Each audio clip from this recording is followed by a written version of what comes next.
In a Wisconsin farmhouse kitchen in the fall of 1933, my grandmother Julia is in labor with twins. She feels the tightenings and knows the babies are coming soon. Yet her heart is so heavy. In the last 2 years, she lost 17-year-old Emma to a drunk driver and 10-year-old Mary to diphtheria. My grandmother has already lost 3 children, and the pain of all this loss is almost more than her heart can bear. She feels no joy at the coming of these last 2. Now, 18 months later, she is at the cemetery burying one of the twins. 6 children out of 13 gone. It's hard for her to love my mother, the surviving twin. She is a constant reminder of those who are no longer here. My mother grew up healthy, and 25 years later, she is in labor. Bleeding with strong contractions, she desperately tries to hold on to her twin babies. At the hospital, they take her away from the labor and delivery ward because they don't want her babies to count against their statistics. My mom gives birth to her stillborn babies in a sterile operating room. She doesn't get to hold them or say goodbye. There is no counseling or support for this terrible loss, and no one speaks to her of it again. Then 2 years later, as I grow in my mom's belly, she still carries the pain and grief of that terrible loss. And this grief and loss moves through the generations. Death is not acknowledged.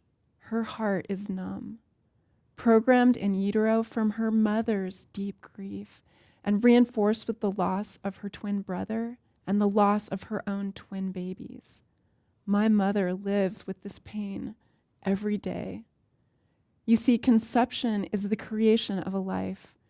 While you are pregnant, every ingredient that makes this life comes from your surroundings, including your emotions and the stress that you carry. Your hormones reflect this life experience. And so our incredible brain develops to face the stresses that our parents face. This is a survival strategy. If a baby is born to parents who are carrying a lot of stress due to internal or external circumstances, their brain develops to favor self-regulation.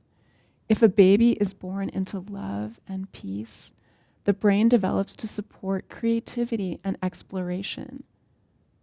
So you can see the odds were stacked against me, but luckily I stand before you here today. I remember when I was 12, my mother wanted to find a way to deal with her tension and anxiety, and so she took us twice a week to a long yoga and meditation class. This was the beginning of my healing. Peace, presence, and relaxation were seeded into my being, and here I learned what it meant to choose love. And now it's my turn.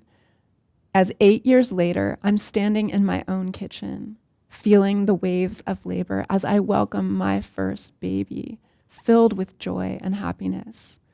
I have healed this legacy of grief and pain and started now down a new path, not just for my children and myself, but also as a midwife and a guide for all who create life.